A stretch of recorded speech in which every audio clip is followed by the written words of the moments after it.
So what happens is, when obviously, when we put in the landfills and, Malaysia, right, that is our main sending trash to the landfills is our main way of waste management. All right, and so what happens is, when these textile gets decomposed, all right, a potent greenhouse gas called methane is released into the atmosphere. And we all know, right, methane is one of the gases that affects climate change, and that's why, we have the extreme weathers that we are facing now, the floodings and all that. All right. Okay, cool. Now let's look at the fashion industry by numbers. We all know fast fashion and fashion in general, right, is a huge industry. All right, it's a 2.5 trillion industry. And then when we talk about the lifespan of synthetic fabrics, right? So obviously we have natural fabrics made from natural fibers, for example, your cotton, your bamboo, right? Or even silk, right? These are natural fibers. But then just to let you know, 60% of our clothing today are actually made from synthetic fibers, right? So these are fibers that are made from crude oil, right? And so, all these plastics, right, when it gets when we extract the crude oil to make fibers, and even when it gets released back into the environment, right, it's actually quite detrimental. And so, yeah, because most of our clothing are made from plastic these days, all right, it can take up to 20 to 200 years for a single piece of clothing, right, to decompose. Right. Awesome. So this is a worldwide data, a statistic. All right. It says that 95% of unwanted clothing can be recycled, but then 85% of fabrics and textiles are actually being sent to the landfills. So as you can see here, there is a huge opportunity to actually salvage this clothing and actually be recycled properly, or be repurposed to repurpose it into new items, so that we can actually extend the lifespan of what we have. All right, so okay, that is equivalent to more than 23 billion tons per year that are not recycled. Okay, now this is more of a local statistics. All right, this was a survey done, and we found it is found that 27%, all right, of Malaysians have thrown away clothing after wearing it just once. All right, something to think about. All right, and then 7 out of 10 Malaysian citizens, all right, confessed to throwing clothes away during the period of 1 year. So obviously, this is due to the fast fashion industry, right, where we are getting new pieces of clothing, right, being sold online almost every week, right? Last time, right, I used to be a huge H&M fan, right, and yeah, every week when I go into H&M, we always see something new, and right, and it's always so tempting, right, to get clothes on a discount. And sometimes, right, when we buy things, we don't often because it's cheap, right, we just buy it, right.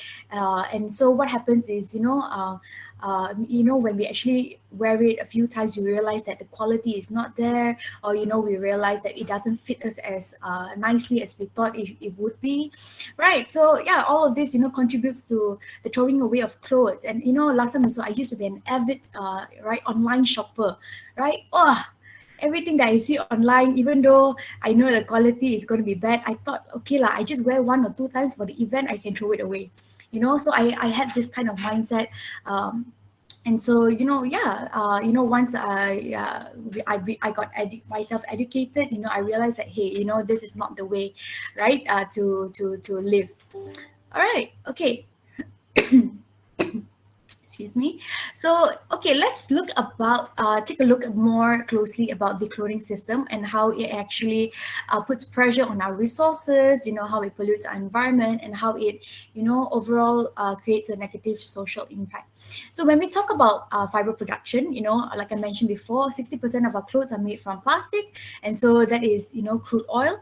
So we have to extract crude oil, and as well as, even when you talk about natural fibers, our cotton, right? Cotton production, we use a lot of pesticide, right, in order to get the best cotton, right? So when we talk about fiber production, that itself already creates a lot of greenhouse gas, towards the environment. Okay, and then when we talk about clothing production, all right, the dyeing of your clothes, right? the chemical treatment of your leather goods and all that, right? All of that also contributes to the environment. All right, and when we talk about use, okay, I know not many of you know, but actually, when you use your washing machine, right, that also contributes to greenhouse gases. All right, and not only that, right, because when we wash our clothes, all of these microfibers, microplastics from your clothes, all right, actually gets released into the environment as well. And so, the fish eats the microplastic, we eat the fish, and plastic enters our body. Right. Okay. And when we talk about after use, like I mentioned previously as well, is when the textile decomposes, right? It also releases greenhouse gases into the atmosphere.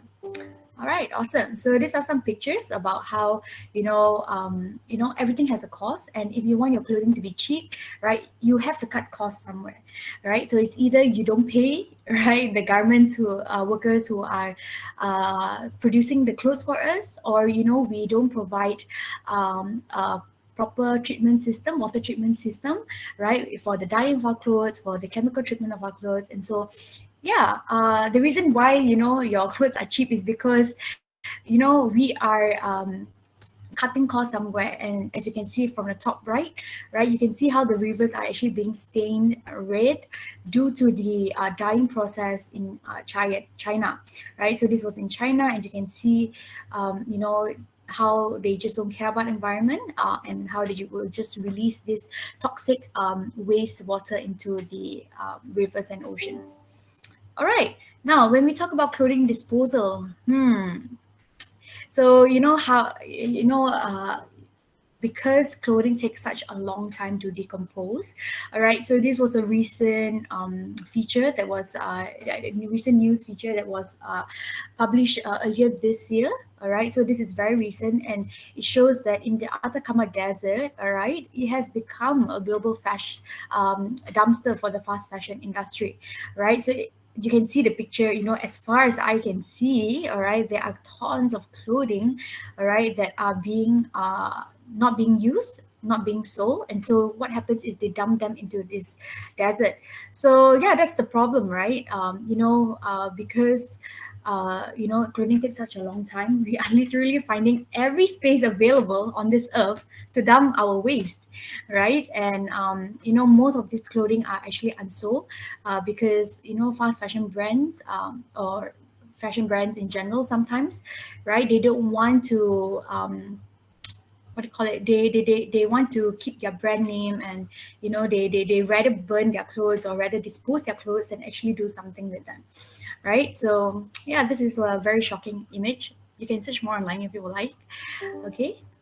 All right, so that is why, okay, Kloth is on a mission to help divert textile waste away from landfills, okay, because in Malaysia itself, more than 150 landfills have already now been closed due to an overflow of solid waste.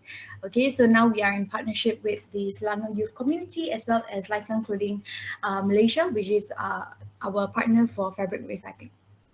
All right, so I'm just going to give you a few tips on how we can, help contribute to the circular economy of textiles through our 5 Rs: rethink, reduce, reuse, repurpose, and recycle.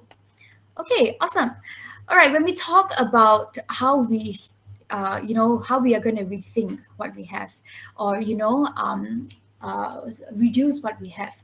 All right, so this is one of our my most favorite quotes. All right, and it says that the most sustainable product is the one you already own. All right, so this is a food for thought, because I realized that hey, when we start when we start wanting to go on a sustainable journey or live in a more sustainable lifestyle, or reduce our waste, more often than not, we end up purchasing tools right, to help us embark on this journey. So for example, the no straw campaign, right? The tak nak straw campaign, right? How many of us actually bought straws but actually kept them at home in the end, right? I know I was one of them, right? Because I of course, we were all super hyped about, changing plastic straws to metal straws. And yeah, I bought a few of the metal straws, and yeah, I was using it for a few months, and then I realized that, oh yeah, so leceh to actually braid it out, right? And then I realized that, hey, this in itself is a wasteful practice, right? Because we are not using our resources and what we already have.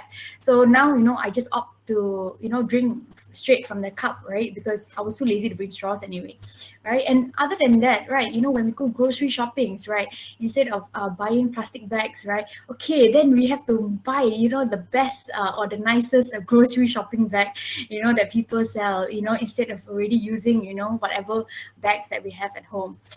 So yeah, very similar to fashion as well, right? When we want to go for dinner, or when we want to go for a nice event, right? And sometimes we don't have the right attire to wear, right? Whether we don't have the gowns, or we don't have formal wear.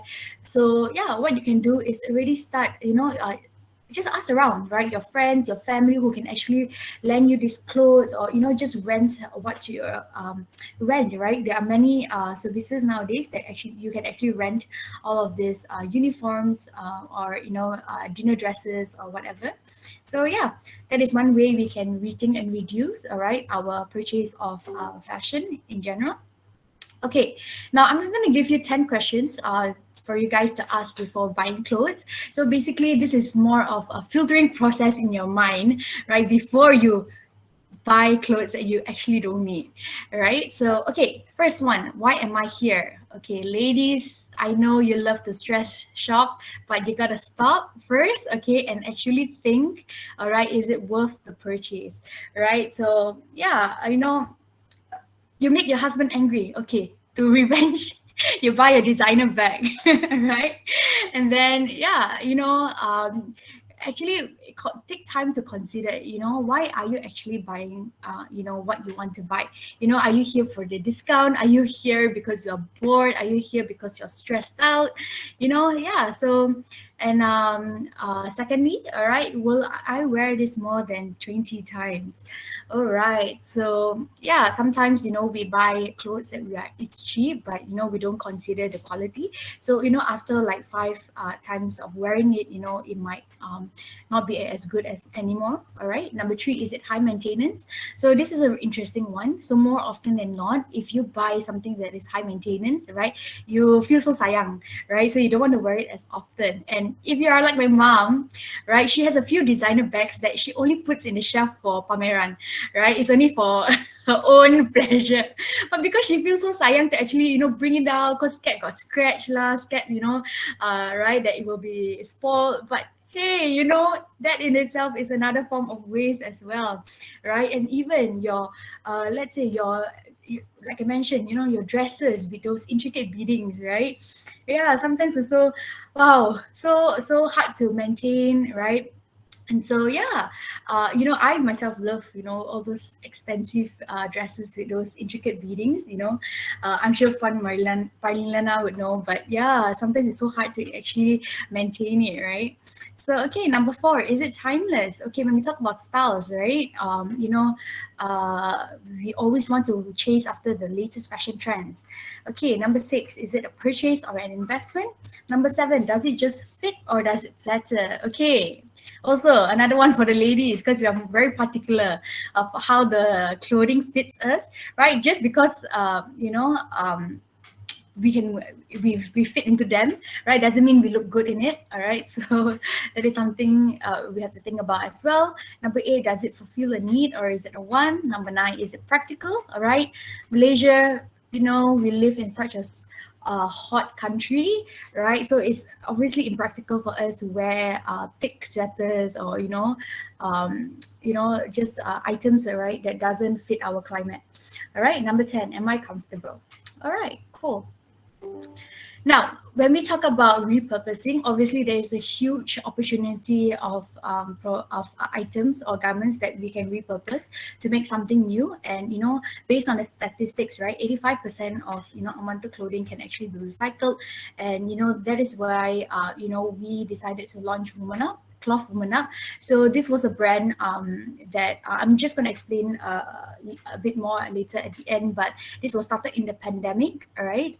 When we realized that, hey, we have so much unwanted fabrics that are still good for use, and then we realized that, hey, why don't we start employing women from the B40 sector, to actually start sewing products from us, because obviously, during the pandemic, they were suffering, they were really challenged by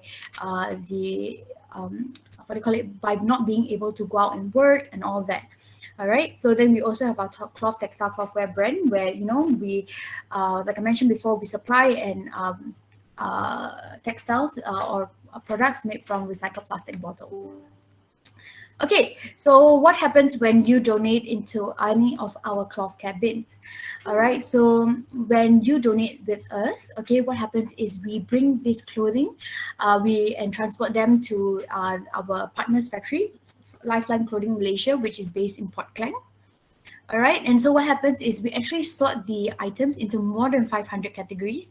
All right, so your baju kurung is considered one category, your t-shirts, sport t-shirt is considered one category, your short pants is one category, right? Your denim jeans is one category, and all that.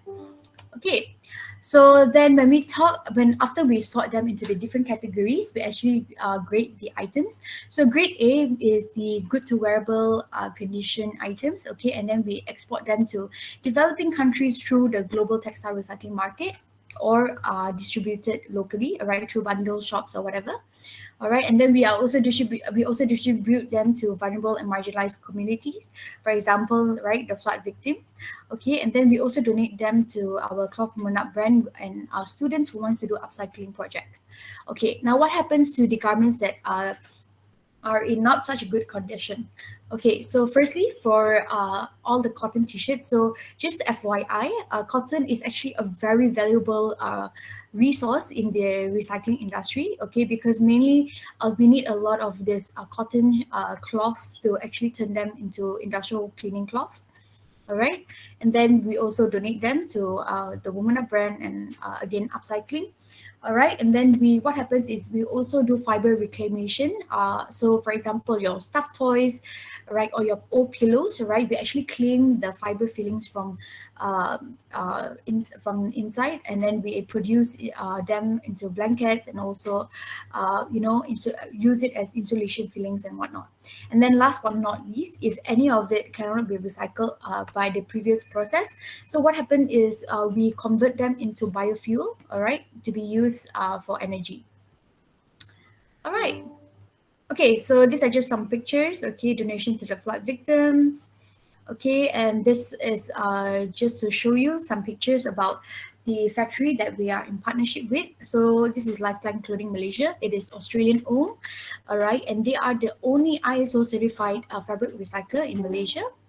Okay, so Dale, which is the CEO of LLCM, he says that some textile recyclers just collect and sell whatever they can, and the rest is landfill. But you know what? We take fabric recycling to the next level. So with LLCM, they really practice a zero waste concept. So we try to avoid, any piece of clothing to actually end up in the landfills. Right, so these are just some photos of the factory, and as you can see, the factory is actually quite big. It's about 6 times the football field. All right, and tons of garment comes into the factory every week. All right, so on the left is the sorting station, and on the right is the grading station. All right, so okay, just some photos. Okay, now since our establishment of this movement in 2018, all right, we have already collected 2.5 million kilograms. Okay, this was in March, but as of June this year, we have already collected 2.9 kilograms. All right. So we used to have this goal of collecting 2 million kilograms. So it took us 3 years, actually a bit more than 3 years to actually hit 2 million. And starting from this year, we actually we actually set a target to collect 2 million per year, right? So as of June, all right, we're already almost reaching the halfway mark, all right. And so yeah, and then Kloth also has 400 bins across 6 different states in Malaysia. And then we have more than 400 partners. Okay, so if you go to our social media, you can find us and our bins, all right, across Kuala Lumpur, Putrajaya, Selangor, Negeri Sembilan, Melaka, as well as Johor. Right. So what can you donate into our cloth bins? So any sort of garments, all right, including your bras and underwear. So fun fact, ladies, your bras are actually very valuable in the recycling industry as well, because a lot of these poverty women from developing nations and third world countries, right? They don't have money to afford this kind of bras, right? So yeah, all of these will be redistributed to them. And then your clothing accessory as well, including your tudongs, right? Your belts, your socks, your stockings, your caps, even your costume jewelry, right? We also accept them. All right, your footwears and shoes, any kind of footwear, including your slippers, right? Even if you only have one side of the slipper, just recycle them with us. All right, and then bags. So anything from your school bags, your purses, your handbags, even to your luggage or travel bags. All right, and then we also collect household textiles. So your curtains, your towels, your comforters, rugs, your pillows, even your pillowcases, and as well as your bed sheets. We also accept children's toys, and then fabric remnants more than 1 meter of length. Okay. All right, so these are what you students have achieved, right? We see, I know I really commend all of you. Despite being from different states, I understand you guys live separately and all that. But yeah, thank you guys for supporting the movement, and really, all of your efforts really plays a part in helping us divert textiles away from the landfills. All right, and then this was the cert that we issued to them. So yeah, we can see that based on the 821 kilograms of clothing collected, all right, 1,510 kg of greenhouse gases have been avoided. Okay, and you help save our government 126 ringgit. From actually processing the waste in our landfills. Okay, that is equivalent to 50,000, all right, 333 number of black balloons filled with carbon dioxide, all right, and yeah, about 72 days, all right, of collection, 72 days of greenhouse gases avoided by an average Malaysian. All right, awesome. Next, okay, so this was also done by another group of students from UiTM Puncak Alam. So, by the way, yeah, this was only 2 weeks ago where we first launched our first fabric recycling bin in UiTM. All right, and so hopefully we are also in part. We also signed an MOU with UiTM. The Green Center, right? And so hopefully we can, put more recycling bins across all of your different campuses in Malaysia. So yeah. All right, now to explain more about Womana, all right, so this is the brand, all right, that I mentioned. We started during the pandemic because we wanted to help women, right, sustain, what do you call it, or earn a livelihood, right, during the difficult times. So our motto is rising with economy, all right, and then what happens is we are in collaboration with women from Selangor, all right, so more specifically college community Sabak Bernam, and as well as Suri Lifestyle, all right, to basically provide job opportunities for all these women, all right. So these women ranges from the age of 25 years old to 50 years old. All right, most of them are home based, all right, because they have to take care of their kids, or take care of their families, or some of them are have health challenges as well, right? So yeah, we support this movement through the art of creative sewing, all right. And so since the launch of the brand from July 2020 to May, all right, we have paid them more than 100,000 ringgit, all right, for the work that they do. Okay, and then we have also donated about 15,000, paid 15,000 to the NGOs, and then across the months, right, from since July, we have produced more than 21,000 pieces of merchandise or items for our partners and clients. All right, so there are a total of 20 women, all right, who are sewing for us. Okay, and because of the pandemic as well, the most sought after item was face mask, right? So yeah, they've sold more than 17,000 pieces of face masks, and then we also did like upcycled raya pouches. All right, so basically your raya packets, where do it raya packets where you can actually reuse. Okay, and then we also have a variety of denims, including one. So one of our recent projects was we were in collaboration with Calvin Klein jeans. All right, so they donated their old stock of jeans to us, and then we upcycled them into bags to be given out to their own staff and all that. So yeah. Awesome. So yeah, this was another fun project that we did as well with Coca-Cola. So what happened is Coca-Cola had a lot of uniforms that they wanted to discard, right? And so we realized that, hey, a lot of these uniforms are actually still in good condition. And so what happens is we turn their uniforms, right, into face masks, right? And then so we also sold them back to their staffs, where they actually wore them around during the pandemic and whatnot. So okay, and then this is a bit more about our upcycling project with Sunway Malls. So yeah, what happens was we took the fabrics, and then we actually turned them into these really cute raya pouches, so okay, to be distributed across like the different malls, and so every all the proceeds from the raya pouches as well, all right, they donated back to the different charities and causes during the raya season.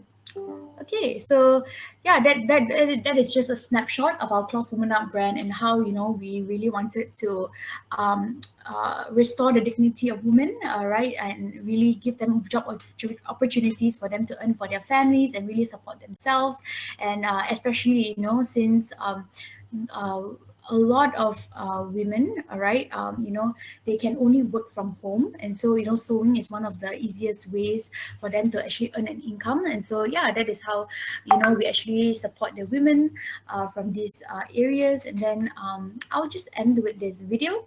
So this was a video produced for the Sunway Mall campaign. Okay, so yes, just sit back and relax, and yeah, let me know if you can hear the audio as well.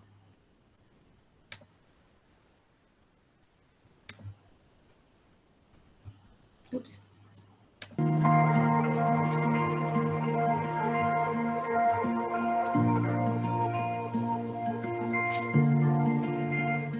Yes, saya recycle my clothes. Saya beri pada saudara saya, kawan-kawan dan adik-adik. Elok saya bagi yang lebih memerlukan. 我至于 recycle 这个东西呢，就是讲我把我的那些不必要的衣服啊，捐给那些有需要的人，还是给我的妹妹。其实我是关注到，就是坚持不要浪费。Sometimes I'll give to my siblings, to my niece, nephews. If no, I will give to the old folks home or like a charity lah.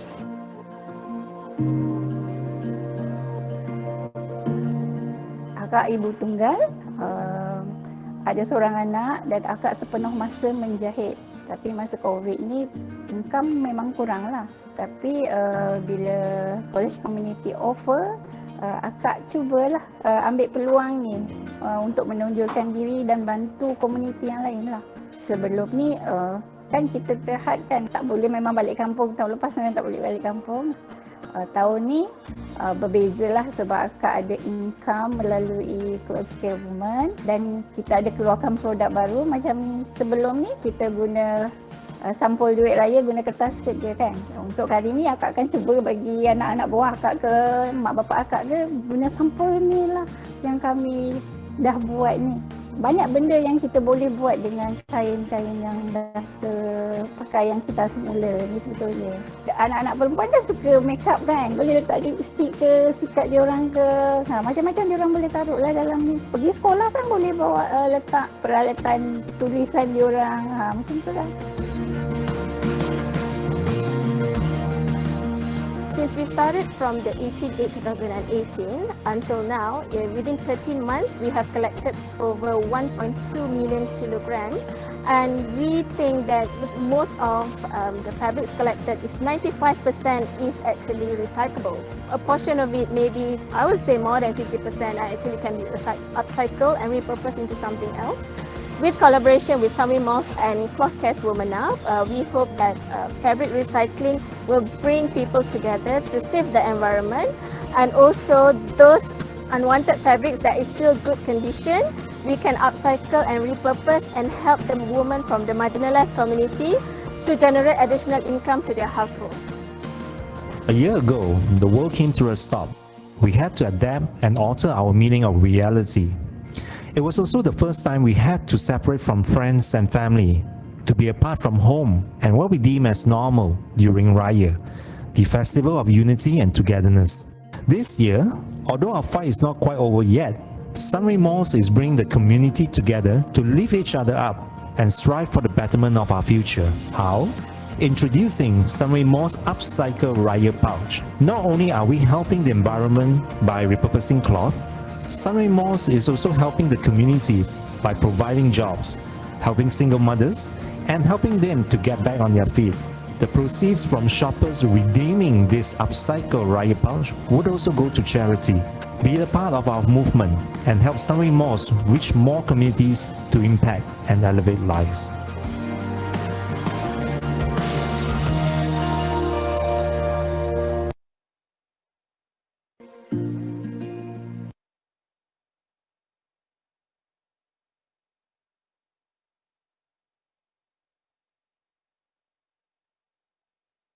Sorry, Miss Adelyn, we can't hear you. We can't hear you. Yeah, no problem. Whoops.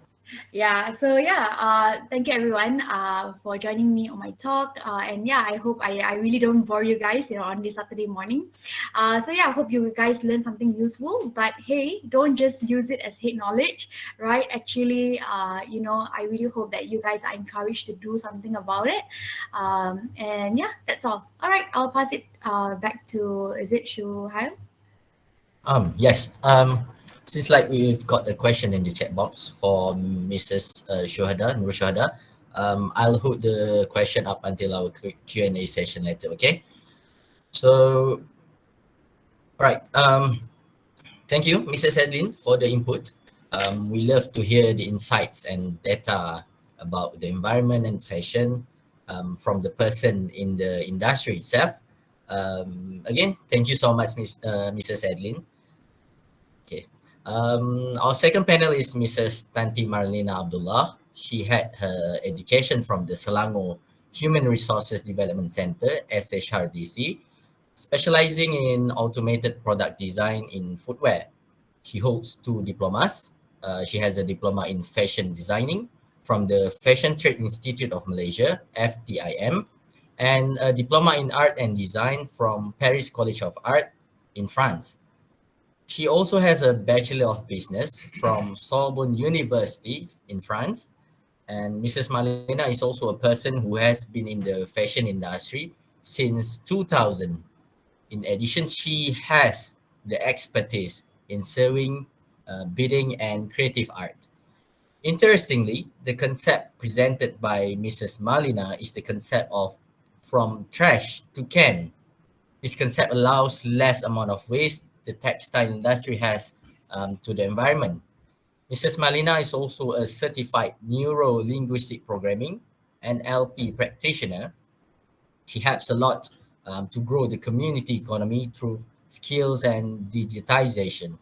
She empowered women by entrepreneurship, by enhancing the women's self-inner motivation through the company motto, which is turning imagination into beautiful creations. Without wasting any time, let us listen to a presentation from Mrs. Tanty Marlena Abdullah. Welcome.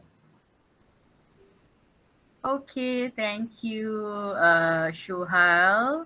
Okay, I would like to share my presentation dulu. Sekejap ya. Sorry.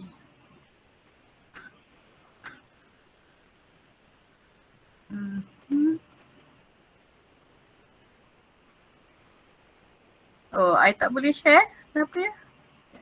Present now.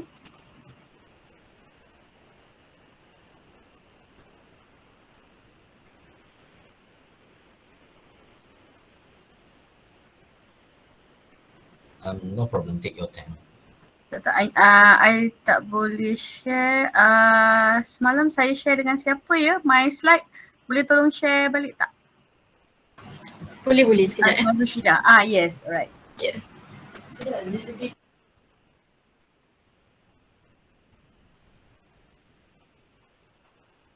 Okay, just present dulu, nanti baru saya ni. Okay, tanpa membuang masa, anyway, thank you so much to Dr. Nur Faradila, ada kat sini ke? Okay, so thank you so much Dr. Nur Faradila, Dr. Zarina, Puan Syaharia, thank you so much, and then Puan Nur Faiza selaku pengarah PPWN, Pejabat Pembangunan Wanita, Keluarga dan Masyarakat. Miss Adelyn, it's so inspiring me dan juga tim di sini juga lah. Alright, so izinkan saya bercakap dalam bahasa Melayu So my slide will be, okay, that will be good. Dia kalau cantik dia kalau I share kan, tapi tak apa, it's okay. Okay, alright, thank you so much. So thank you Rashida for sharing. Okay. Saya juga ingin mengucapkan ribuan terima kasih kepada para urus setia yang bertengkur lumus untuk menyiapkan projek dan merealisasikan program pada hari ini, dan juga saya ingin mengucapkan juga terima kasih kepada student Bachelor of Business semester 5 dan juga penonton-penonton yang dikasihi. Okay, today I will present untuk PPWN ataupun Pejabat Pembangunan Wanita untuk Kuala Lumpur. Okay, saya selaku salah seorang tenaga pengajar juga dalam bidang kemahiran iaitu from trash to cash. So banyak pengajaran saya ataupun dalam bidang saya lebih kepada recycle item. So I do make a lot of recycle items. Salah satunya sebab tajuk kita adalah berkaitan dengan fabric. So I will talk more about fabric. Okay, this is me. My name is Tanty Marlena Abdullah ataupun saya lebih mesra orang panggil saya Teacher Marlena. Okay, teacher the spelling is T-E-A-C-H-E-R, but for me my teacher is T-I-C-E-R. Okay, so saya lebih mudah dan lebih mesra orang panggil teacher. Okay, alright, so next slide, scroll down. So tadi Cik Shuhal pun dah bercerita tentang next slide. So bercerita tentang about myself. So this is the project which is saya sendiri buat dengan PPWN last year because we having the pandemic. So we had to do the classes online. So it's not that easy to buat kelas kemahiran doing something hands-on project doing online. But I told my partner, this is my partner. So this is Coach Ali. I said nak Seribu Daya tak nak Seribu Dalih. So we had to buat classes ni, kita post barang. So I think I have my students here also yang from trash to cash punya project. So last year kita buat flowers from remnants ataupun kain perca untuk dijadikan hiasan dan juga a tote bag. I will show to you lah antara contoh-contoh yang student saya hasilkan. Also just to tell you, I'm proud to be one of the trainer dalam bidang from trash to cash, dan juga pada tahun 2019 saya telah dinobatkan 25 Women Entrepreneurship Icon oleh nama nominated by Kementerian Pembangunan Wanita, Keluarga dan Masyarakat last year, dan saya membawa tentang tentang all this upcycle project. Selain pada tu, yang Silver Medal Award, kalau tuan-tuan dan puan-puan nampak, Silver Medal Award MTE International last year, yang ini adalah bertajuk tentang SDG recycle items. So saya membantu masyarakat B40 menggunakan recycle items to make something out of sampah. People call sampah lah kan. For us as a crafters, it's a barang yang tak ternilai. Okay, so we use the sampah to make something out of benda yang orang buang. Okay, alright. So this is about myself yang sedikit. Okay, the next slide. So basically, why do I choose to make handicraft based on recycle items ataupun bahan terbuang ataupun remnants? The first thing, yang pertama adalah tentang alam. So saya rasa terpanggil untuk membantu because kita tengok macam tadi Miss Adelyn dah cerita tentang betapa banyaknya pembuangan pakaian. So saya kata even me myself pun I have a lot of clothes. 90% dalam rumah ni, my house 2 tingkat, rumah terrace lah. 90% is my baju. It's not my husband punya baju. 90% is my baju. Well, perempuan love to beli. Dia tak boleh tengok perkataan sale. Kalau sale tu macam, murahnya. And then lagi satu, buy one free one. Takkan aku nak beli satu. Belilah lagi satu. Dah beli lagi satu, dia beli lagi. Terlupa pula nak belikan untuk mak lah, untuk kawan lah. This is what about women kan. Kita ni ada passion yang penuh dengan emosi. So bila lah passion tu mengatakan bahawa ada sale, so kita perempuan, we are talking about perempuan.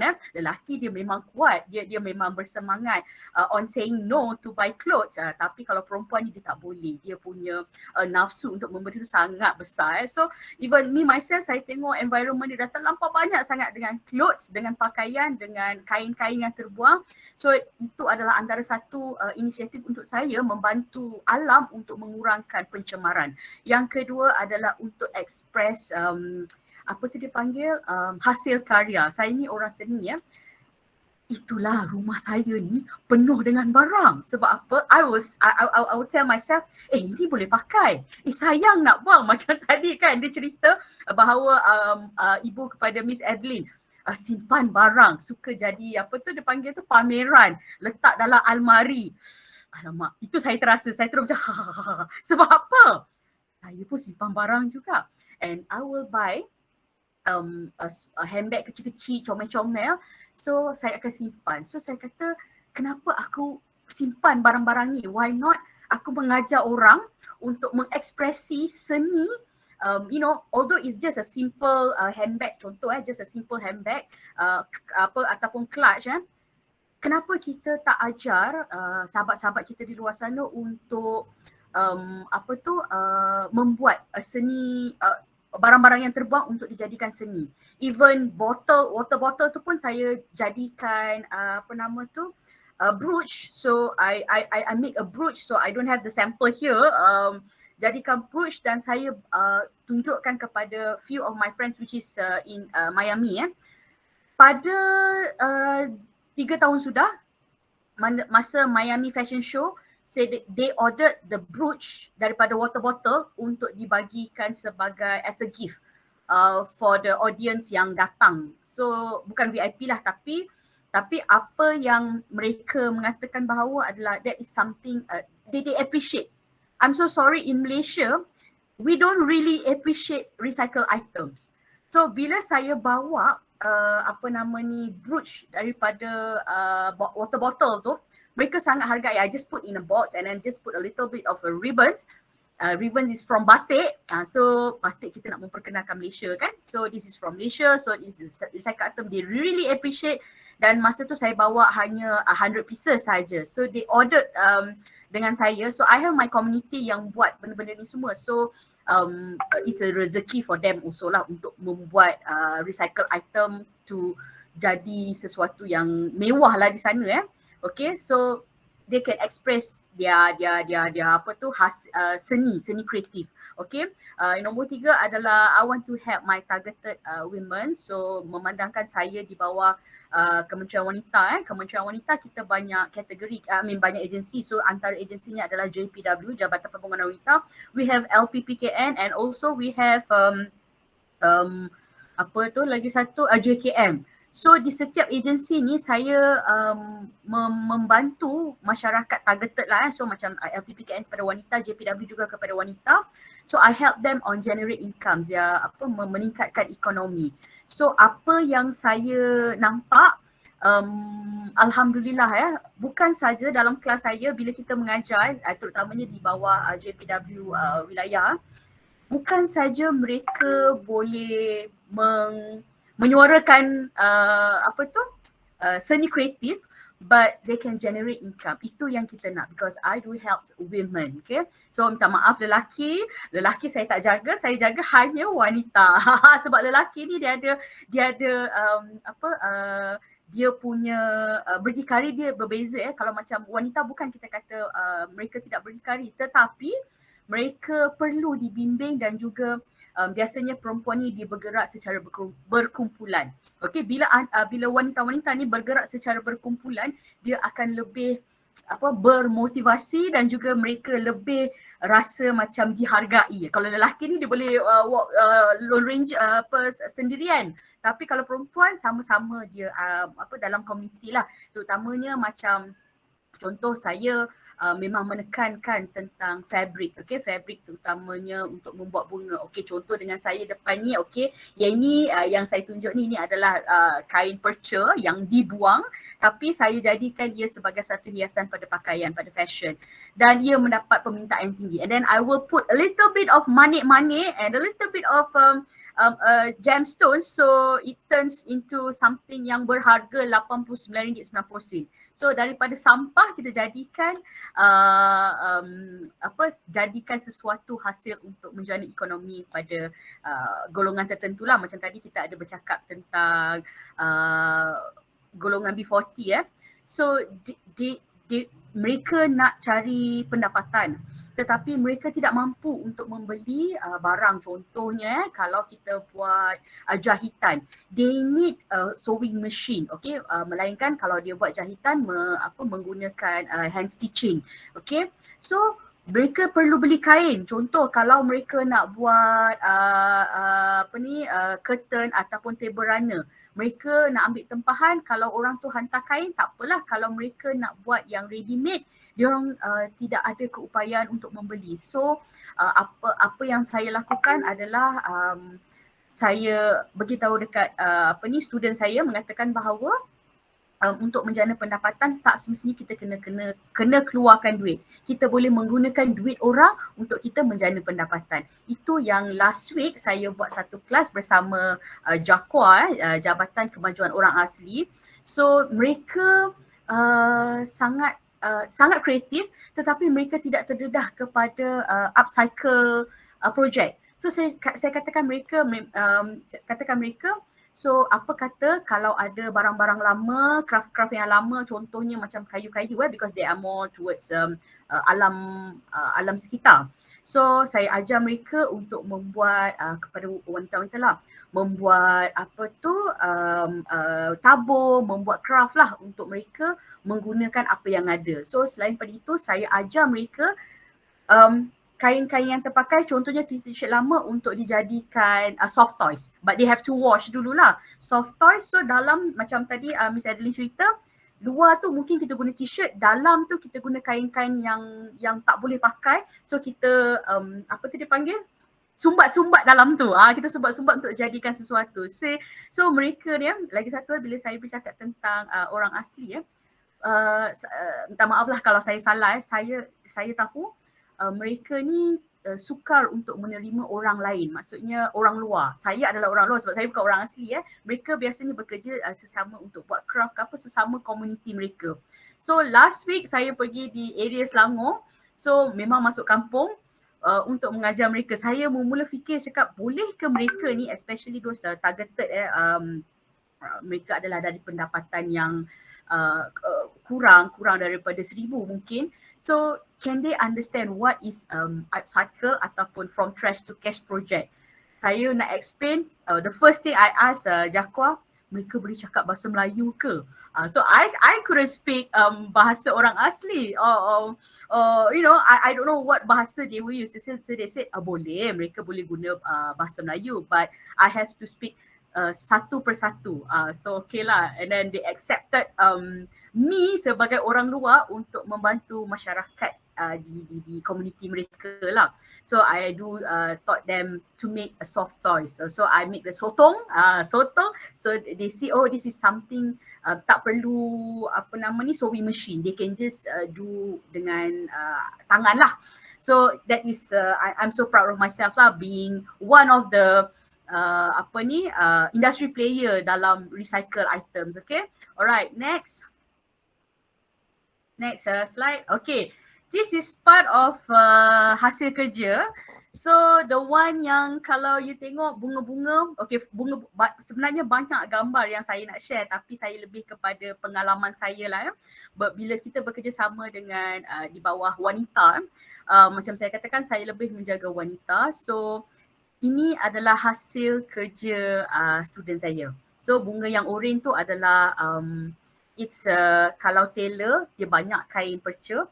So I told my students, I said, why don't you go and kutip ataupun if you want to buy from them at least RM1, RM2. Kadang RM1, RM2 you can get one bag hitam there, bag sampah of remnants, so they can use. Even me myself, I was a shoe designer before, okay. So ada kain-kain daripada tailor, saya minta lah daripada tailor, I belilah daripada mereka, saya beli daripada mereka. Saya kata, I want all your remnants. They said, you are a shoe designer, what are you going to do with this kain-kain? So I said, no, don't worry. Kalau crafters ni, sampah pun boleh jadikan sesuatu. So I ambil, saya bawa balik, so saya tengok mana kain yang boleh buat kasut, saya buat kasut. So kan kalau kita perempuan, I'm talking about perempuan. Kalau perempuan ni, kalau contohnya kasut tu, tak semestinya keseluruhan kita kena gunakan, contohlah ada remnants kain songket, let's say. So kalau kasut, it has to be kanan dan kiri kan, sepasang. So kita tengok design tu. Kalau katalah you tak boleh buat the whole shoes, so kita buatlah design, be creative lah, kita buatlah design dia sikit. But we use songket yang seperti mana yang you all tahu, songket is an expensive, a premium fabric kan. So daripada kita membeli dengan harga beribu-ribu, kita gunakan remnants daripada designers. The remnants from, normally I will take from the designers. Okay, sebab saya tahu kain mereka sangat mahal. So dia orang pun tahulah, alah si Marlena ni mesti nak buat sesuatu. I cakap of course, so mana yang kita dah kenal dengan from networking lah ya. So kita menggunakan remnants tu untuk dijadikan kasut. Okay, dah lah dapat dengan harga yang murah. Free ataupun murah lah, but normally I will buy lah the kain-kain remnants tu kan. So they can make money also. Actually I also can make money. So bila kita dah buat kasut, contoh kasut songket tu just a little bit of a songket punya touch. So I will make, tengoklah biasanya kalau Malaysia punya size 5, 6, 7. Okay, so I will make size tu and then I will sell kadang-kadang dengan harga 200 dengan 300. So nampak tak, bagi saya lebih kepada penjanaan ekonomi lah, bukan saja kepada diri saya, pada syarikat saya, mahupun kepada student-student yang saya ajar ataupun peserta program kita lah. So nampak tak kat situ dah boleh buat duit. Okay, from remnants and even the soft toys. So masa saya ajar kumpulan orang asli tu ya. So I also taught them on costing. Cara bagaimana untuk anda, you make things and then you don't know how to charge people, tak boleh lah buat business kan. So I ajar mereka juga dalam kelas, kita buat kemahiran and then saya ajar sedikit tentang kewangan so that dia orang boleh buat Okay, macam tuan-tuan perempuan tengok yang warna merah tu, it's lebihan kain baju kurung. So I add a little bit of pearls kat situ, okay. Dah jadi rantai, kita jual dengan harga RM39.90. Padahal kos dia hanya tak sampai RM10. tak sampai RM5 kot rasanya. The cost yang lebih tu adalah because of the money lah. I mean, we use the quality beads, so that we add the kain tu, kain kita dapat free. Yang manik tu kita letakkan harga sikit lah. So we can sell benda-benda ni semua dengan harga RM39. You put in a little bit in a little box, which is a nice box, dah boleh dah buat duit. So bukanlah saya kata saya ni mata duitan, but kita hidup ni perlu duit, betul tak? Kalau kita hidup, I mean apa yang kita buat tak nak duit, bagilah duit tu kat saya. Banyak saya boleh buat dengan duit tu, okay? Right. So and then ni yang jeans, yang bunga-bunga kecil ni daripada jeans, and then yang atas tu adalah rantai, okay? So yang kalau you all tengok yang warna biru tu, it's lace, okay? Normally kita perempuan ni buat baju lace. Lepas tu kita pakai lace dekat apa nama ni? Tangan ni kan. Lepas tu balance dia ada. So if you send to the tailor, so you ask back lah for your lace ke apa And then inilah yang jadinya. Dan saya sendiri berbangga, this is my students at work Kalau dia orang bagi saya, I will wear. Tak kira lah buruk ke cantik ke, I appreciate mereka punya hasil kerja. Okay, and then yang tepi tu adalah topi. So sebenarnya ini salah satu student saya yang buat, ada student saya dia buat topi and then dia jual. Bila dia jual, saya beli balik. Saya beli balik untuk saya ajar pula student lain untuk how to buat painting on fabric. Contohnya macam topi ni yang tepi-tepi bunga-bunga tu, it's a hand menggunakan painting. So saya ajar semula kepada community untuk menggunakan jeans yang terpakai untuk dijadikan handbag, untuk dijadikan topi, untuk dijadikan banyak sebenarnya, tapi tu kata saya hanya cerita sekadar sekadar ringkasan saja. Okay, this is my students at work. Okay, next slide. Okay, this is the sebelum before ni dah terlepas. The next. Oh, okay. So this is the one. Okay, tak apa. Thank you so much. Okay, yang baju kuning itu adalah kita punya pengarah. Okay, Puan Faiza. Okay, senyum je kakak dia je. Okay, so ini Puan Faiza. So yang tu saya, yang ini sebelah tu adalah Puan Rosemary. Puan Rosemary dia bukan di PPWN dah, dia sekarang di JKM. Okay, yang saya nak ceritakan adalah baju hijau tu. Baju hijau ni ada been display dekat kementerian, dekat office, dekat Kementerian Pembangunan Wanita tu, dekat lobby tu. Kalau tengok baju hijau, itulah baju saya. Okay, dia dah Puan Faiza gelak je kat situ okay. Alright, so baju ni tak tahulah dah berabuk ke belum dah bertahun dah baju tu kat situ. Okay, yang saya nak cerita adalah tentang rantai yang pada baju tu Rantai tu sebenarnya ia adalah balance kepada baju tu punya lace. Okay, so I said lace ni kita boleh buat sesuatu. Okay lah, so saya jadikan untuk dibuat rantai. Sebenarnya dekat baju tu dia sampai sini and then dia netting. Lepas tu kosong. Kalau orang yang tak bertudung, kita boleh pakai rantai apa-apalah. Tapi saya cuba buat untuk baju ni a compliment. So kalau siapa adik-adik lah kot adik-adik, tuan-tuan dan puan-puan, kalau nak tengok baju ni boleh tengok dekat Kementerian Wanita, okay. Alright, kat situ saya menggunakan remnants saja, kain-kain perca untuk dijadikan sesuatu. Cantik tak? Cantik kan? Tak cantik pun cakap cantik. Kalau nak tengok reality pergi tengok kat sana. And then okay, yang gambar saya pakai turban tu, yang itu adalah cantik sangat. Terima kasih Puan. Okay, so itu adalah lace yang saya recycle item juga. It's a remnants lace. And then yang yang tengah-tengah tu, it's a brooch. It's a broken brooch. So saya instead of you buang, so saya ambil. Dia kalau bahasa kasar dia macam ni lah. Aku kutip, aku buat sesuatu. Itu dia. So I took the brooches, so dah ada mana yang dah tercabut-cabut dia punya diamond, so I put back the diamonds lah. I look for the diamonds and I put back the diamonds dan saya jahit pada rantai tu. Dan rantai tu saya tak dapat nak ambil gambar sepenuhnya sebab dah sold. Apa yang saya pakai, satu kalau kita dalam perniagaan, sebab saya nampak yang adik-adik ni semua adalah dalam bidang perniagaan, you need to have your branding. So mana-mana saya sendiri, my branding is Ratu Manik Marlena. Okay, I have my own brand which is Molinz is my company, Ratu Manik is my branding. So mana-mana saya pergi, I have my manik. Tudung kah, baju kah, aksesoris kah, even kasut. Mesti ada. So Puan Faizah tahulah. Dia mesti kalau bling-bling tu, tu dia Cica Marlena sampai dah. Okay. Alright, and the other one, gambar ni, that is my, recently I have an event. So, you know, you need mas pun berbuah manik, ya betul, okay. So I went for an event. So kalau kita berada di dalam satu event, if you want to be different, I mean you want to be spotted, you have to be different. So what I did is I make that headgear, okay. It's made from kain batik lepas, okay. So I make a flower and then with ada daun lah.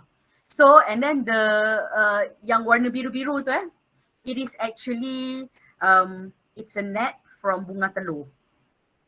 Nampak tak? Orang bagi bunga telur, saya ambil net tu, saya jadikan headgear atas kepala. So it's a creative work, okay? So because kita nak selamatkan environment jugalah. So normally we will get the bunga telur and then we just campak in the tong sampah. So lepas tu datang pula Cik Adelyn pergi kutip benda tu, kena bahagi-bahagikan pula kan. Tak kesusah kerja dia. So saya kurangkan kerja dia. Apa yang saya buat adalah I make the headgear. And then apa yang menarik, bila kita buat sesuatu aksesoris, bila orang nampak, and di situlah di mana orang akan, people will ask where do you buy it, where do you bought it, where do you get it, where do you made it, apa ke, orang tanya. So ini adalah salah satu cara saya bila orang bertanya dan tada, dah boleh berjualan, betul tak? Kat situ salah satu teknik marketing lah.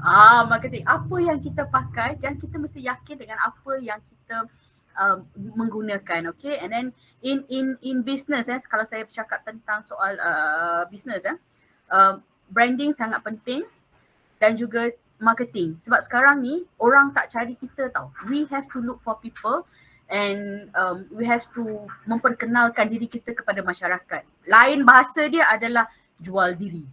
Bukan jual diri as in yang negative way, but jual diri to tell people what you are doing.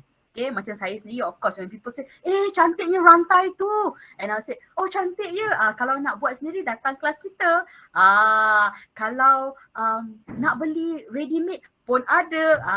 Di situlah kita, apa orang kata, mempromote diri kita. Okay, alright, next slide. Alright, this is the bag. Last year saya buat dengan PPWN. Puan Faizah, ini adalah hasil-hasil student-student you hasil-hasil student you. So mereka buat bag from that's why saya suka menggunakan perkataan tote bag, from trash to cash, okay. So ini adalah hasil mereka. Saya ajar mereka buat bunga. So nampak tak dah jadi. This is actually, it's a bag, it's not a frame. So bunga tu dah jadi dah jadi macam frame. So when you go jalan-jalan, you bring this bag, people like, cantiknya baju dia, okay? Cantik baju pula, cantiknya bag dia kan. Mana dia buat?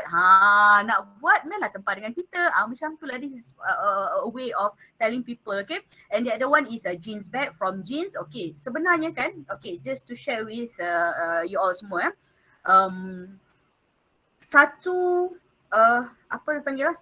sepasang jeans you boleh make a craft ataupun buat sesuatu, total up boleh berjualan dalam RM200 tau. Katalah kita beli from bundle kita beli seluar bundle mungkin harga RM5, RM10. Okay, kalau nak beli, kalau nak buat craft cari seluar yang besar, so that banyak ruang kita boleh pakai. So dalam satu harga jeans tu, ini orang kata bodoh-bodoh saja, okay, bahasa dia bodoh-bodoh saja, you boleh generate, you boleh buat duit dengan harga RM200 satu jeans. Kalau you bijak lagi, silap hari bulan you boleh sampai up to 1,000. It's a bukan, yes betul betul Puan, bukan saja untuk kita katakan membantu alam sekitar, tapi kita boleh membantu dari segi ekonomi.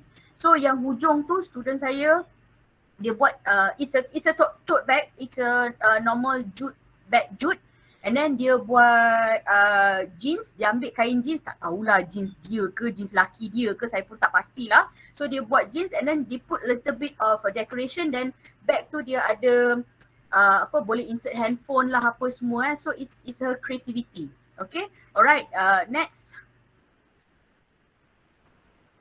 Okay, disebabkan saya banyak berkongsi ilmu tentang from trash to cash, saya guna bahasa ni from trash to cash ataupun di Melayu kan, tengok dalam keratan akhbar tukar sampah menjadi duit, actually it's from the word from trash to cash. Okay, so saya ingin mengucapkan juga terima kasih kepada JPWHQ kerana bahagian komunikasi, kerana menampilkan diri saya di beberapa media lah. Okay, antaranya adalah ni pun saya tak ingat dah media tahun bila. So saya ada juga baju yang kita tengok contoh dulu saya rajin pergi Kamda, saya rajin pergi apa nama tu lagi satu tu kedai kain tu, Allahuakbar masih dah lupa kan. So kedai-kedai kain ni kadang-kadang saya pergi cari yang bahagian dah nak buang-buang tinggal semeter, tinggal 2 meter, 2 meter, semeter setengah ke kain-kain saya korek, saya beli dulu harga RM1, RM2 macam tu. Karena saya beli dulu. Balik rumah baru saya fikirkan apa aku nak buat dengan kain-kain ni kan. Jackal. Yes, betul. Thank you Syafiq. Jackal. Saya pergilah korek bahagian kotak-kotak. So, and then kita ambil, kita bawa balik dulu. So, kadang-kadang suami saya akan kata, "Hey, beli kain lagi ke?" Lepas tu bila takut, bila suami tanya kan, bila dah balik saya tengok dia tak dekat rumah, saya cepat sorok dulu sebab saya tak nak tahu. Especially I love to buy cottons. Okay, cotton kadang dia jual dalam RM3, RM5. So bila kita buat duit, kita boleh jual sesuatu tu dengan harga RM15, double up the price. So kat situ pun boleh buat duit. Okay, and then ini adalah yang saya keluar TV Al-Hijrah dah beberapa. Saya banyak menampilkan tentang barang-barang barang-barang recycle items dan juga contoh tudung yang lama ataupun shawl ataupun tudung 4 segi or whatever apa jenis lah yang kosong, saya ajar student bagaimana untuk reuse the tudung. So kita rasa boring tudung tu kosong. So saya akan ajar jahit manik, saya akan ajar hand painting dekat tudung tu untuk mereka jana pendapatan. And then sometimes yang saya ajar community di PPR, di salah sebuah PPR. So they have the tudung lama, shawl kosong lama. So saya ajar mereka hand painting. Okay, menggunakan acrylic paint untuk dilukis pada tudung tu. So dia orang jual, put a little bit of money, of course lah perempuan ni kan sometimes they love money kan, just to have some bling blings. So dia orang pun orang kata jual ke arah situ lah. And then yang gambar saya di bawah tu adalah di mana saya membantu komuniti lah. So dekat situ bila saya bantu komuniti untuk menjana pendapatan daripada recycle items, saya juga ternampak macam dia bahasa dia macam maksudnya TV3 nampak saya. So saya pernah features dalam TV3 beberapa, antaranya Wanita Hari Ini, di media nasi lemak kopi O. Masa nasi lemak kopi O tu saya bawa produk toys untuk soft toys, tapi soft toys tu untuk haiwan, untuk kucing. So sebab apa? Itu adalah ini sebagai kalaulah ada adik-adik yang nak buat soft toys untuk kucing atau untuk binatang, saya lebih daripada kucing lah sebab saya ni mak kucing. Okay, untuk kucing you buat toys, apa-apa toys lah, mungkin bulat ke apa ke, dalam tu you have to put the cat's nip. Okay, so dia akan bau, so bau tu kucing tu dia akan melekat lah so kucing tu akan play with dia macam budak-budak. Kalau budak-budak kan kita ada soft toys, ada bunyi-bunyi, ada loceng, ada plastik apa semua, tapi kalau untuk cat kita akan bubur cat snip tu, lepas tu dia akan bau-bau dan mereka akan kalau kita nak dia tidur contohnya kucing kadang dia suka cakar-cakar, dia suka tidur-tidur, toys untuk mainan. Yes, betul, untuk mainan kucing. So bila kita bubuh cat snake tu dia akan jadi behave sikit lah dia ada psikologi untuk binatang juga. So mereka menggunakan saya menggunakan cat snake ni untuk mereka behave, dan kalau dia orang nak tidur dia akan tidur di bantal mereka tu lah yang saya buat tu. Okay, yang itu. And then selain pada tu, ni yang di bawah tu adalah kerjasama perkasa usahawan wanita. Yang itu pun saya lebih kepada membantu usahawan wanita dan juga menggunakan recycle item. Masa tu saya ajar untuk buat aksesoris. Recycle barang ni, recycle items ni ataupun fabric lah, saya lebih fabric. Apa yang saya buat adalah masa saya features dalam, I think this is berita harian tak silap saya ambil kain-kain perca, especially yang berkaitan dengan batik lah. Saya menggunakan akrilik, saya keraskan kain tu dan saya buat aksesoris, subang, rantai, apa lagi, pendant. Selain pada tu saya menggunakan jeans. Okay, jeans memang ramai, especially ada yang mereka yang menggunakan jeans, mereka suka menggunakan jeans. So yang itu pun kita boleh buat aksesoris subang, rantai, dan saya boleh buat frame. Itu as a corporate gift. Tapi buat cantik-cantik lah menggunakan jeans. So daripada situ banyak TV3 lah, especially tuan kata saya pernah keluar Wanita hari ni, pagi-pagi tu MHI dan juga ada beberapa lah. So mereka menampilkan saya sebagai salah seorang wanita dalam bidang recycle, buat recycle items. Dan juga yang wilayahku ni adalah daripada JPW juga. Mereka membantu saya untuk ini features dalam paper jugalah. So dalam program salah satu Pack B iaitu untuk membantu komuniti untuk meningkatkan diorang punya keupayaan dalam menjana pendapatan. So di sinilah tu sebabnya Puan Syahria, Puan Faizah nak menampilkan saya juga hari ni. Sebab saya mengajar lebih kepada mengajar lebih kepada recycle item dan juga membantu komuniti. Okay, alright, so the next one, next slide. Okay, dalam kita menjana pendapatan, dalam kita membantu masyarakat untuk membantu alam, untuk mengurangkan pencemaran. Okey, ini adalah kebanggaan saya sendiri sebagai seorang entrepreneur dan juga sebagai dipanggil pembimbing masyarakat lah. Okey. Yang saya tengok penjanaan income mereka, mereka daripada zero pendapatan ataupun kurang lah, saya kata tak ada. Ini secara secara purata lah. Revenue mereka yang saya tengok daripada income RM200, mereka boleh dapat income RM800. So kalaulah seorang wanita yang duduk di rumah doing nothing but they did something, dapat income RM800, bagi saya bangga. Dan saya juga ada student saya, dan terima kasih juga kepada JPW sebab apa? Staff saya ada 5 staff dan untuk bahagian di bahagian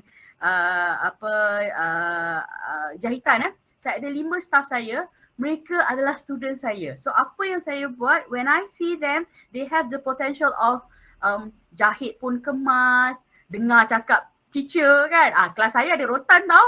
Memang rotan saya bawa.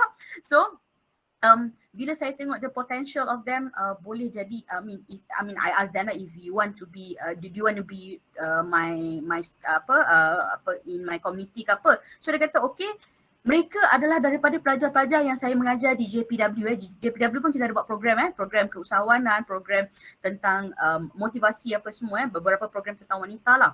So sekarang ni mereka daripada student dah jadi staff saya. So mana yang boleh jadi tenaga pengajar, saya tolak mereka untuk menjadi tenaga pengajar pula. So sekarang ni kebanyakannya saya dah, bukanlah kata dah pencen, mungkin bakal pencen sebab saya dah ada pelapis-pelapis saya walaupun student saya adalah lebih tua daripada saya So student saya lebih tua daripada saya, but ada yang mereka generate income.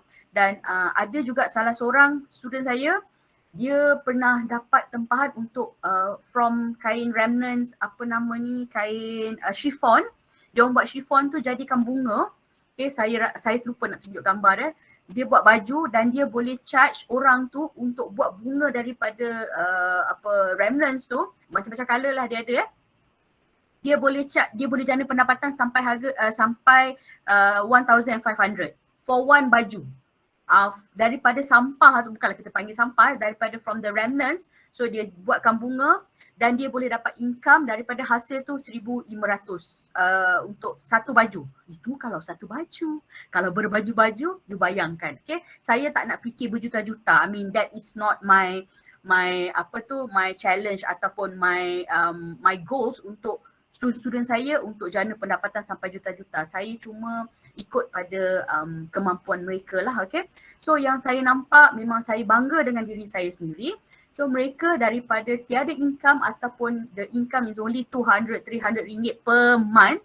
Okay, what can you get for 200 ringgit sebulan? You have anak 3-4 orang. Lepas tu you nak kena bayar bill, especially those are single mother. So most of my students are single mother and my staff are all single mother. So saya tak ambil, cuma satu je, seorang je staff saya lelaki which is my accountant. Yang itu kenalah lelaki, bukan kena lelaki tapi saya dah percaya dah 7-8 tahun dengan saya. So seorang je lelaki dalam company saya dan selebihnya adalah wanita.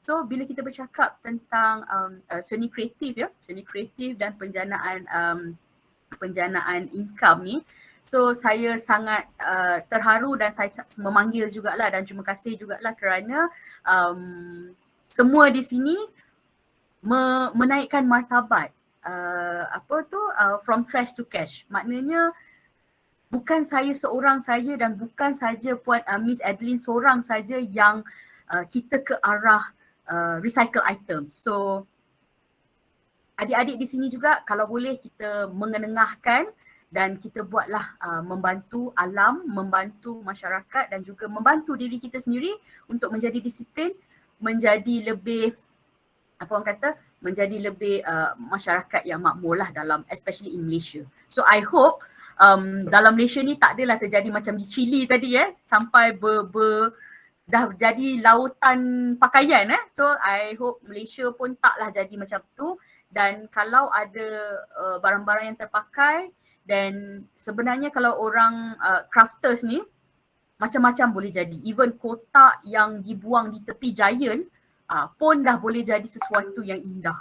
Kalau ikutkan. Tapi kita bercakap tentang clothes, tapi apa yang saya bangga adalah wanita-wanita yang di perkampungan pun dah mula untuk menggunakan barang-barang terpakai, especially pakaian lama ke apa ke untuk dijadikan aksesoris ataupun untuk dijadikan hiasan rumah dan sebagainya. Okay, alright. So bukan saja itu, saya juga ajar mereka ataupun pupuk semangat mereka untuk berniaga secara online. Okay, macam tadi Syuhal ada sebut saya mengajar kemahiran and also digitalization. Okay, saya membawa wanita yang not to say zero knowledge, they know what is Facebook but they don't know the use of Facebook untuk menjana pendapatan. So saya pun ajar mereka kotak DIY, boleh jadi makeup, macam-macam boleh. Macam tadi kita nampak yang Sunway Mall punya packaging tu as a duit raya, boleh bubuh barang makeup and even it can be clutch bag untuk as a fashion. Okay, dalam dunia fashion ni tiada apa yang salah. Walaupun contoh kalau saya jahit baju dululah saya boleh menjahit, tapi disebabkan saya tengok lautan jahitan pakaian terlalu ramai, so that's why I choose buat kasut. Okay, I don't like to be same as others. Okay, saya tak suka sama, saya nakkan lain daripada yang lain, tu sebab saya buat kasut. Okay, bila kita nak kita katakan bila kita nak spotted dalam satu community tu, you have to be different. So mana-mana yang student saya, ada juga student saya dalam ni, so mereka tahu bila berdepan dengan teacher Marlena in reality, she is different than other trainers. Okay, my style, saya punya kelas, saya memang bawa rotan dan saya punya kelas tak tidur, you all akan sentiasa gelap. Bak kata previous student yang baru-baru ni saya buat kelas, dia kata apa? Kalau cikgu masuk air, anak murid pun masuk air. Means kalau cikgu digila, anak-anak murid pun gila juga. So I want to create something different so that orang akan ingat selama-lamanya. Okay. Alright, so bila kita dah ajar student kita di Facebook, berniaga di Facebook, di page Facebook juga dia ada dia punya beza dia, Facebook antara personal dan juga page. Saya ajar mereka berjualan di page, mereka dapat tempahan. Saya ajar mereka live streaming so that they can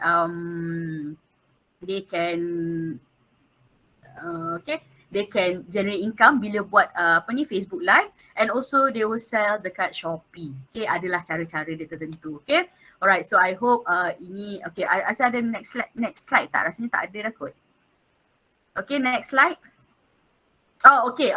Ini just to share with you all. Ini last year punya modul yang saya buat lah. Okay, ini saya ajar buat bunga tu. Ini daripada kain perca. Alright, so the next slide. Ni just share dia punya modul sajalah.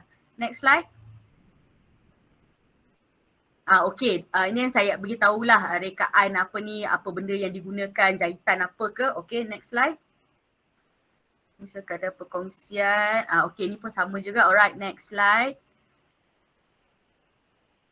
Oh, dah habis Dah habis. Oh, dah habis. Okay, alright. Thank you so much. Itu sajalah kot perkongsian saya selaku tenaga pengajar. Okay, saya sebab sebab saya share sikit sebab dia lebih kepada pengalaman saya mengendalikan kelas-kelas di bawah PPWN. So di mana alhamdulillah terima kasih juga kepada peserta-peserta, sebab apa? Kerana mereka sentiasa mereka nak apa dia panggil, they want to know more about all this craft work.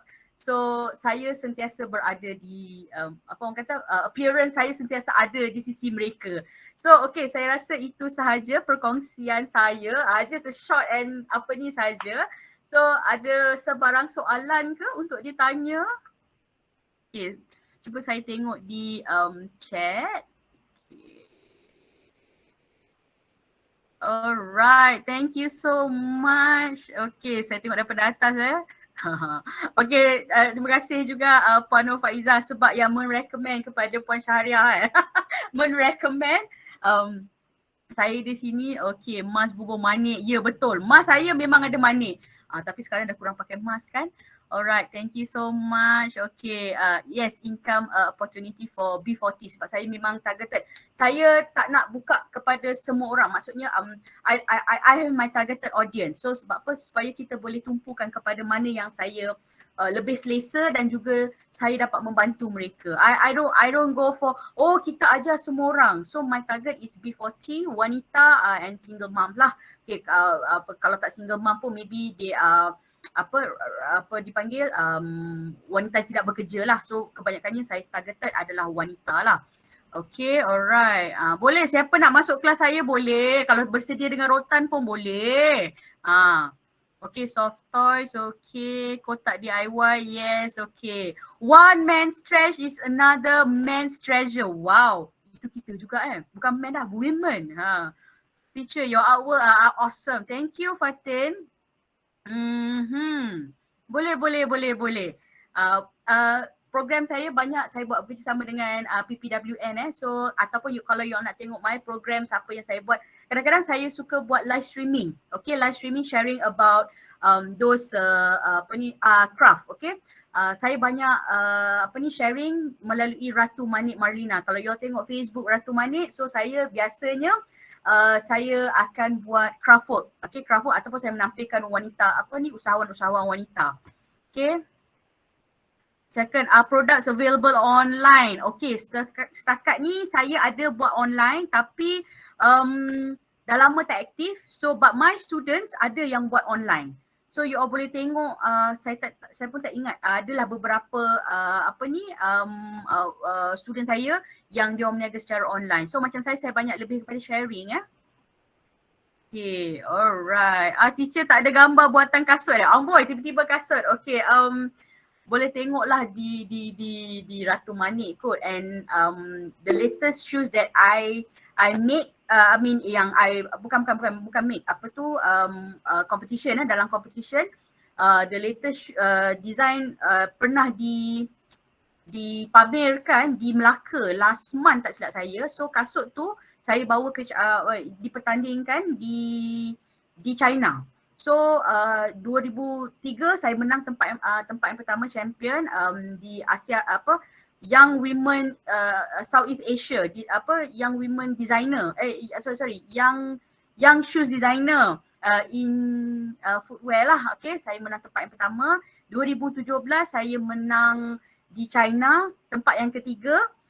Men's shoes, saya mempertaruhkan ladies shoes dengan juga men's shoes, tapi men's shoes yang dapat just to share with you guys, nak buat kasut lelaki lebih rumit daripada buat kasut perempuan. Sedangkan kasut perempuan tu macam-macam design. Nak tali sinilah, nak merah lah, biru lah. But buat kasut lelaki sangat-sangat susah, tu sebabnya kasut lelaki sangat-sangat mahal. Betul tak Syuhail? Betul tak? Kasut lelaki mahal lah. So kita boleh dapat kasut perempuan dengan harga RM39.90. But lelaki dia punya harga 100 ke atas. Okay, itu sebabnya kasut lelaki dia sangat susah lah nak buat. Dan masa saya menang tu saya mempertaruhkan kasut lelaki dan akhirnya menang tempat yang ketiga 2017. 2018 saya menang kasut lelaki juga dalam bidang shoes innovation. So itu sekadar perkongsian lah daripada saya. Dulu UiTM ada kan dalam bidang pembuatan kasut, tapi sekarang dah tak ada.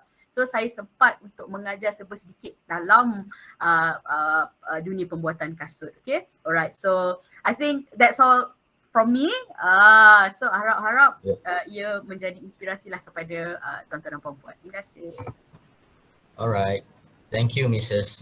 Tanty Marlena or Teacher Marlena for the input. It was nice to hear about your experience involved with the community through making crafts from trash to generate the economy of the community, especially the women community. Thank you again, teacher. Seems like we have to do a photo session together with Puan Nur Faizah and Teacher Marlena. So to participants, please open your camera for us to have a snapshot or two.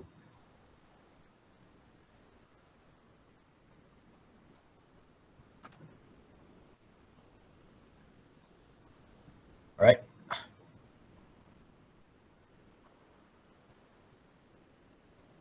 Okay, ready? 1, 2, 3. 1, 2, 3. Thank you so much. So it's time for us to move on to the Q&A session where the audience can ask both of our speakers, whether Mrs. Adelyn or Mrs. Marlena. Please note in your questions to whom you will ask your questions to, whether Mrs. Adelyn or Mrs. Tanty Marlena. But again, you can leave your questions in the chat box or the comment section.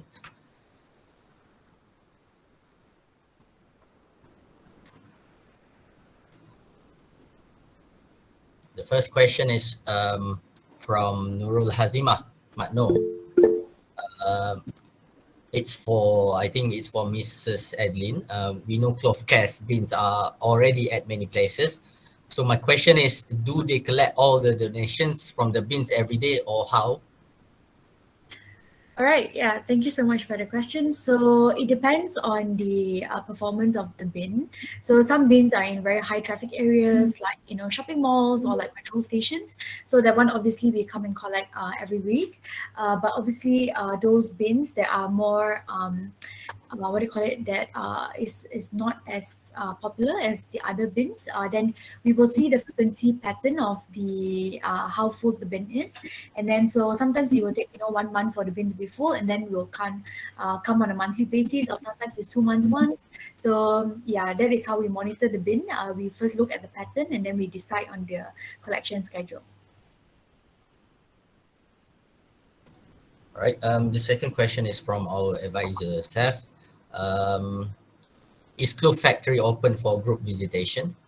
Ms. Adelyn? Yes, yeah, you guys are free to come visit, but obviously you'll need to write us an email first. And then what happens is we'll try to schedule a slot for you guys to come and visit us. But yeah, we are open for a visit. Yeah, thank you for that information, Ms. Adelyn, because you make the life or the world of cloth recycling like you open it up to us, you know, all this while. I think not just us, to also other people, the public. Usually they don't really know what happens to the clothes being recycled. You know, some of the public even are hesitant to send their clothes because they wonder what will happen. It's clothes that they are no longer wanting, but they feel like it's been their treasure, and some of these clothes are very beautiful for them, but they don't want it anymore. Like you said, they wear it once or it doesn't fit their size, and so they don't want to put it in the bin. I think it's good that you highlight to us where all the recycled items go. And in fact, I got some new knowledge here when you said even old pillows can be sent. We were thinking like, who would use these old pillows?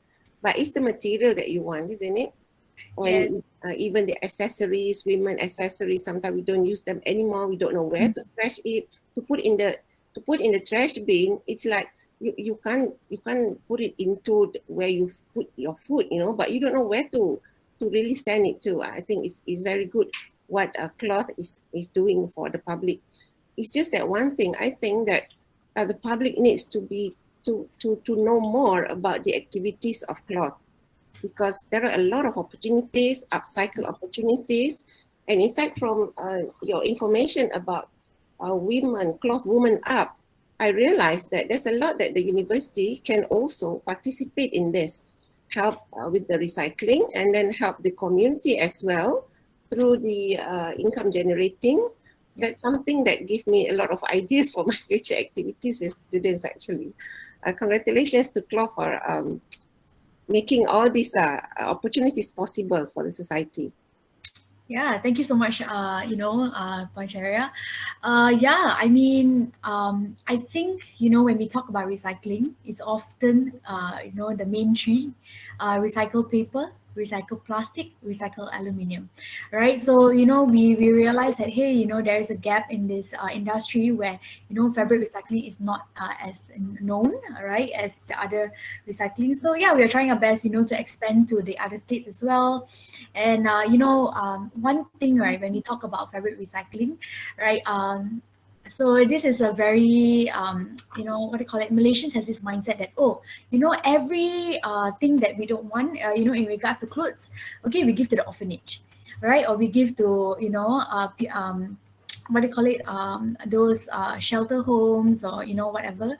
But what do you do, right, with those clothes, that has stains on it, your, garments that have holes on it, right? So we are trying to move that perception of and the mindset of those Malaysians, right? Because even, when we had the floodings, right, earlier this year, and a lot of people were, donating their clothes and whatnot, but we realized that they were also donating, right, their underwear with holes in it, right? They were also donating, clothes that has stains on it. And so we realized like, hey, this is not the right way, right? Obviously we want to give the best for people who are in need, but then the rest, they should be aware that, there is a proper channel for them to recycle. So yeah, we're doing our best, and I think all of us should play our part, in just contributing whatever we can, whether it's just recycling or, whether it's also spreading that knowledge to the people around us. All right, we move on to the next question. Question for Miss Adelyn. As someone who is in the fabric recycling industry going forward, how do you see Malaysian pace in recycling fabrics? Do you think we are in the right track, or are we far from what we expected in order to achieve sustainability? Yeah, I think we are definitely being more aware, because not only through our movement, but fast in general, fashion brands are becoming more conscious of what they are being put out there as well, right? So if you notice, right, a lot of them have gone public with their sustainability efforts, whether through the fibers that they're using, right, or what kind of fibers are they using to make their clothes. For example, like recycled plastic bottles is one of the main options that they're using right now. So you can always check, right, from your garments whether it's made from rPET or whether it's made from cotton that is organically farmed, that kind of thing. So yeah, I think generally that's why when we look at the statistics, right, it used to be 6%, now it's about 3%. So yeah, our waste is definitely getting recycled properly, right? But there's still so much more work up there, because when we talk about living a sustainable lifestyle, recycling should be your last option, right? We always have to start with rethink first and reduce, right? Because if we are generating too much waste, and even though we are recycling it, right, there's just what do you call it? There's this quote that says, we can never recycle our waste, our problem, what do you call it, our waste problem, right? Because we are definitely generating more than we can ever recycle in this lifetime, right? Because in the industry, billions of clothing are produced every year, but how many of us are actually using all the garments that are being produced yearly? So yeah, that is something to think about. Right, next question for Teacher Marlena from Syafiq Nordin. Kelas teacher berbayar atau percuma, adakah kelas untuk wanita sahaja? Macam mana nak daftar kalau berminat? Okey, terima kasih Syafiq. Oh, marah kalau saya kata saya buat kelas untuk wanita saja. Banyak peminat ni teacher. Ya, itulah dianya. Okey, insyaAllah saya pun mungkin akan ada. Saya memang ada buat juga kelas untuk lelaki dan perempuan, sebab orang yang minat dalam bidang craft tangan tak ramai. Jadi saya sangat berbangga jika ada lelaki dan perempuan. That's why saya kata insyaAllah next month kita ada lagi satu kelas yang itu ada yang berbayar, ada yang free. So yang berbayar tu mungkin sebab kita perlu provide the bahan-bahan dan peralatannya lah. So mana yang free tu mungkin kita ada di sponsor ataupun saya sendiri akan melakukan CSR. So biasanya lelaki dan perempuan boleh join.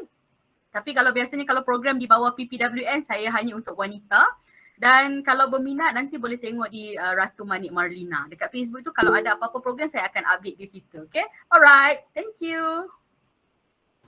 Thank you, Teacher Marlena. Any more questions from the audience? Alright. It looks like no more questions. Oh, okay. We've got question from Aini Akila. Question for Teacher Marlena. Have you ever encountered difficulties in educating people with your products, and how do you motivate yourself and teams to strive harder spreading awareness? Okay, terima kasih Aini Akila. Okay, they have two, in English and in Malay. Okay, saya akan jawab dalam bahasa Melayu.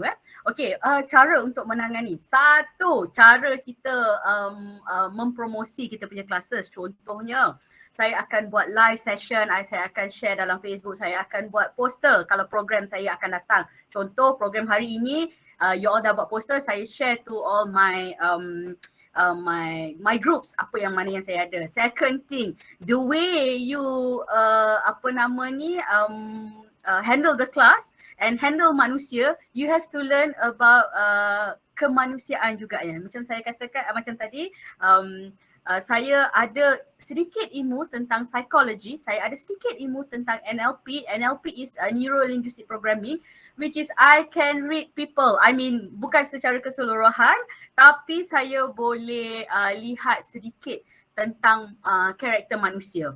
So kalau you nak handle macam Puan Syahariah nak berdepan dengan pelajar-pelajar, dia punya ilmu tu bukan saja ilmu yang dia ada, tapi ilmu untuk berdepan dengan manusia juga kita perlu ada. Betul Puan Syahariah? Bukan saja dengan student, tapi macam saya dengan masyarakat. So I need to tackle them. Contoh macam saya pergi di komuniti orang asli So saya perlu tahu apakah mereka punya the do and don'ts. Okay, that one you need to know. And then also cara anda bercakap dengan mereka. You tak boleh cakap dengan remaja, kita boleh bercakap dengan bahasa yang bahasa WeChat. Tapi dengan mereka, no. You kena tahu dengan siapa you berdepan dengan who's your audience, and you need to know dia orang punya background serba sedikit. So cara saya untuk berdepan kalau saya buat kelas ke, saya buat program ke, biasanya saya akan tanya organizer, siapa audience dan juga we need to know how to tackle these people. Okay, dengan cara saya juga untuk promosi, of course I will do live streaming, agaknya suka bercakap kan. Okay, I will do live streaming, I will share di media sosial sebab sekarang semua ke arah digitalization, everything is online. Okay, itu sahaja. I hope I answer your question. Thank you. Right, the next question from Atira Zulkifli. Soalan kepada Teacher Marlena, bagaimana teacher tangani atau tackle sesetengah community yang mungkin agak berat untuk menerima pembaharuan dan mungkin susah untuk faham cara yang agak digital untuk menjana pendapatan? Okay, kalau kita cerita tentang digital, there is a style there's two style of business. Business secara traditional, business secara modern. Okay, secara traditional is secara basic ya. Ada kedai, ada premis. Kalau modern ni dengan laptop saja itu adalah kedai kita. So cara untuk menangani, first thing kita perlu tahu apakah keperluan dan kehendak mereka, the audience. Okay. And also kita kena ada awareness kepada mereka kenapa pentingnya digitalization pada zaman kini. Okay, especially ialah pandemic tu hit tu. So everybody is like business stuck apa semua. Even me myself pun saya stuck saya punya business sebab saya lebih kepada hands on. Tapi apabila kita melakukan sesuatu, apabila masalah mendatang, kita pasti ada jalan untuk menyelesaikannya. So cara saya adalah kebiasaannya nak spread the awareness is not easy, but nak tak nak kita kena buat dan kita perlu beritahu kepada masyarakat betapa pentingnya untuk berdepan dengan keadaan semasa, mengikut peraliran masa. So macam contohnya macam program kita pada hari ini, mungkin tak ramai yang masuk, mungkin bukan hari ini, tapi akan datang ia akan memberi impact sebab orang sedia maklum. Okay, itu jawapan saya. I have a question for Miss Adelyn. What are challenges? What are the challenges that Kloth faces in running this social and environmental enterprise? Are there challenges that you all face? Yeah, definitely. I think one of the challenges is basically logistics, because we are only working with one like fabric recycling partner, and because they are the only certified recycler in Malaysia, right? So it's actually hard for us to try to expand to the different states. So we are trying, especially, if you're talking about the states from the east, right? Whether it's Malaysia or even just the east of the peninsula, yeah. So yeah, but we are trying our best. So that is one, and also because our bins are traditional. There's no like IoT or there's no technology, so that's why we have to rely on people to actually tell us, if the bin is full, or sometimes when somebody like passes away, or when somebody moves homes, right, they can easily fill up the bin in one day, right, through their discarded items. So yeah, based on this, we really rely on our community, just to inform us or notify us, and even the public just to send us a DM or whatever, to let us know that the bin is full. But yeah, other than that, yeah, I think those are more of the technical challenges that we face. But of course, the mindset of people as well on how they view fashion, and how they view just recycling in general. Yeah, so sometimes, it's hard to penetrate through their thoughts and what they think about fashion. So yeah, we are trying to raise more awareness regarding those areas. Yeah, I think students, you all play a big role also to improve awareness, of the public of this recycling opportunity. Since you are already being, you are being informed by Ms. Adelyn about it. So it's your job, I think, next to spread the awareness to others, and also take the opportunity that you can take from this the upcycling industry. Okay. Right. Next question from Shafiq Nordin. Question for Miss Adelyn. How do Kloth Care tackle dirty clothes or unused undergarment? All right. Yeah, so we made a disclaimer that when you donate any of the fabrics to us, yeah, it doesn't matter whether it's what do you call it, has holes or it's not in the best condition, but you just have to make sure that it's clean, right? Because when the garments are wet or when the garments are soiled in terms of, I don't know, got whatever, right? Yeah, so it actually poses a risk for our garment workers, right, to actually sort the fabrics and all that. So especially when the clothes are wet, we have no choice but to throw them away because it's prone to diseases and vector-borne all that. So yeah, when you donate your clothes, just make sure that it's clean. Like you don't have, even if your clothes have a stain, it doesn't matter, right? But just have to make sure it's not soiled or wet. Yeah. Right. The next question is from Nur Efa Hazira. Good morning, Miss Adelyn. Do you agree that our community is lack of knowledge or awareness about the problem and impact of fast fashion? As students of environmental economics, how can we educate and address the community about these issues? All right, thank you. Yeah, thank you so much for the question. Yeah, I mean, awareness is something that we definitely have to work towards, and not only awareness but also action, right? Because how many of you, right, you sit through so many of this like recycling talks or how many sustainability talks, but you don't really take action, right? Even for myself, if I was aware, right, of the impact of fast fashion, but I still love shopping, and so it was so hard for me to actually let go of that habit, of buying. So I myself am, I practice slow fashion, and for the past 3 years, I actually avoided any fast fashion brands, and I went for vintage shopping or thrift shopping instead, because our clothes are actually made to last, right? Like I mentioned before, because our clothes are made from like plastic bottles, right? It can actually last for a very long time. So when you talk about clothes as well, we need to talk about garment care. How are we taking care of our clothes, right? Are we are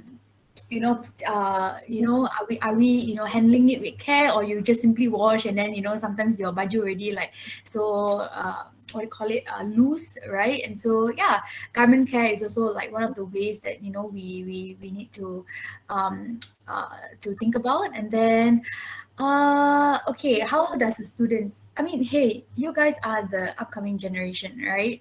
Like, okay, when you say you guys, I mean also me lah, I'm not that old. But yeah, that's why we need more young people to rise up and actually make a stand. And so one of the movements that is currently ongoing as well is the movement of who made our clothes, right? So we had people actually writing emails or DMing fast fashion brands to demand, right, what exactly are they doing in terms of securing what do you call it, the what do you call it, livelihoods and also the safety of our garment workers, right? So you can actually search it up, who made my clothes, and it's all these little things, when we stand up for all of these things, right, people will actually hear our voice. And yeah, when we do it as a group, even more so will our message radiate across the world and what we're trying to say. So yeah, especially for the young people as well, we have the responsibility to educate our parents, right, our uncle, aunties, because they might not be aware of all this, right? So yeah, we have the power and we have the responsibility to also bring the message across to the people around us. So yeah, that's that. And then obviously one of the things that you guys have done also is through the fabric recycling drive, right? So yeah, I hope you guys continue and not just do it one time, but whenever you find that there is an opportunity to raise awareness among the community through a fabric recycling drive, yeah, feel free to contact us as well. So yeah, I hope that answers your question. Thank you, Miss Adelyn. I consider this the last question is the last one. So to Miss Adelyn, among all types of fabrics materials, which one is bad for the environment? Okay, yeah, obviously synthetic fibers are difficult to recycle, mainly because like not obviously like with fiber, like natural fibers, right? You can just disintegrate back quickly into the environment. But when we talk about synthetic fibers, so obviously that is the most difficult and challenging part, because it takes 200 years, right, to actually decompose. And then also when we want to retrieve what do you call it, when we talk about like the different uses that we can do with recycled with synthetic fibers, is not that much. So unless you upcycle them into something new, right, it really doesn't have much there's a very difficult process, right? So it's either you upcycle them into something new, or you burn them and turn them into biofuel. So yeah, those are the main things that what we can do with the textiles made from synthetic fibers. But when you have like things like wool or cotton, that's much easier to recycle. Yeah. All right, thank you everyone. It looks like no more questions are being asked. So now let's watch the montage of closed recycling project by the environmental economics students of BE 2505A.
Did you know that fast fashion is bad for environment?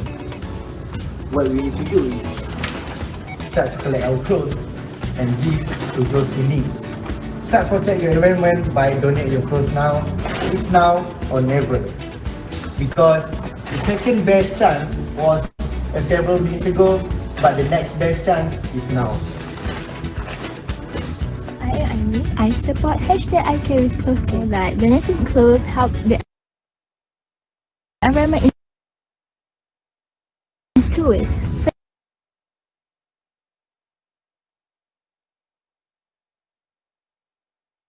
First, keeping clothes from reaching the trash.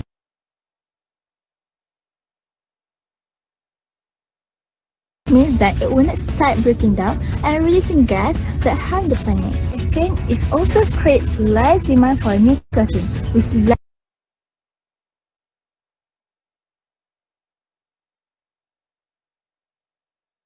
demand. Textile factory will not produce as many clothes. Be part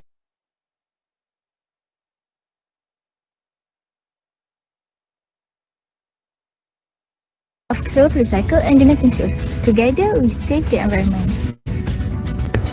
Donating clothes can change our economy works. Right now, our economy is heavily based on consumption alone. This overconsumption of goods and materials causes so much harm to the environment. We should strive for a better circular economy where people reuses and recycles their items whenever possible. So, let's start donating our clothes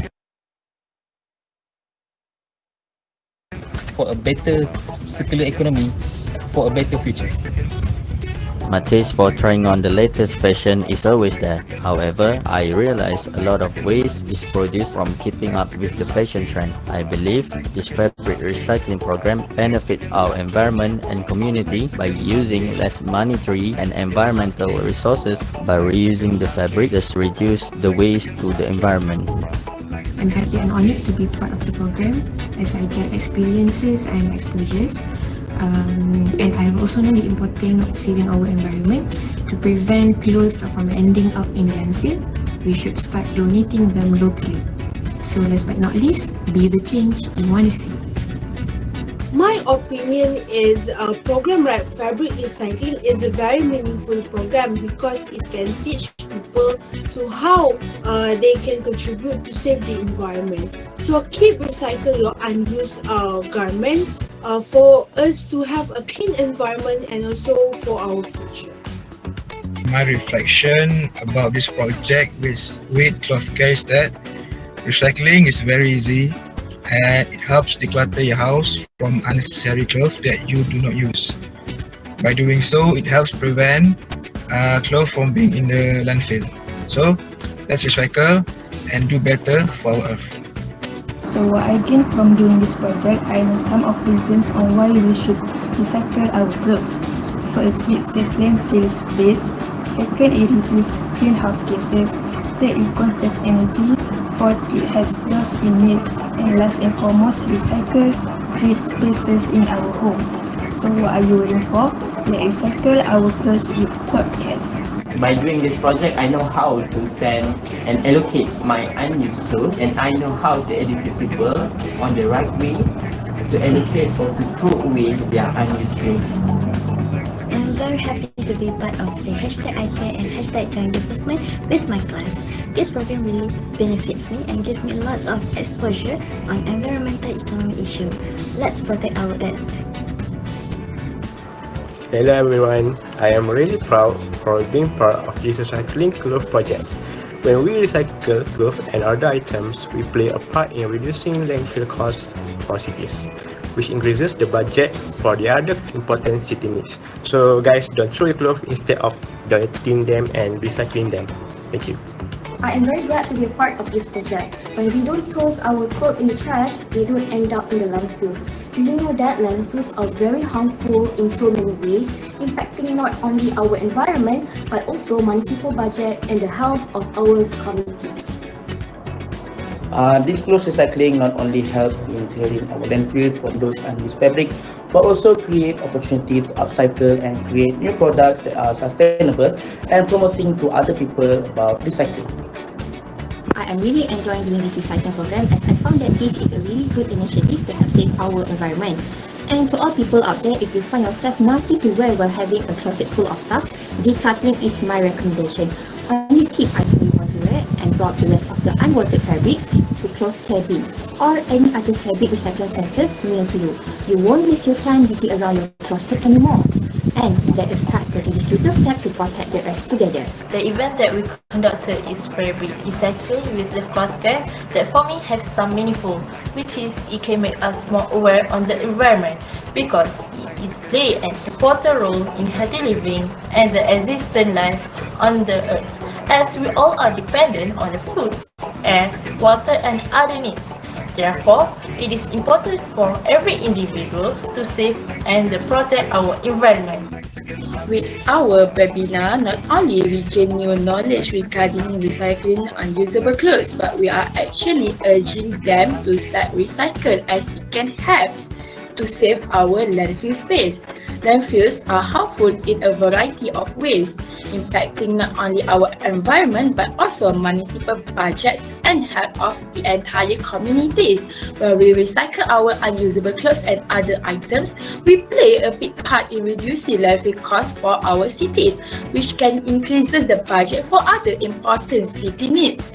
This special program touches my heart as to care for others, especially helping the needy, regardless of race and religion.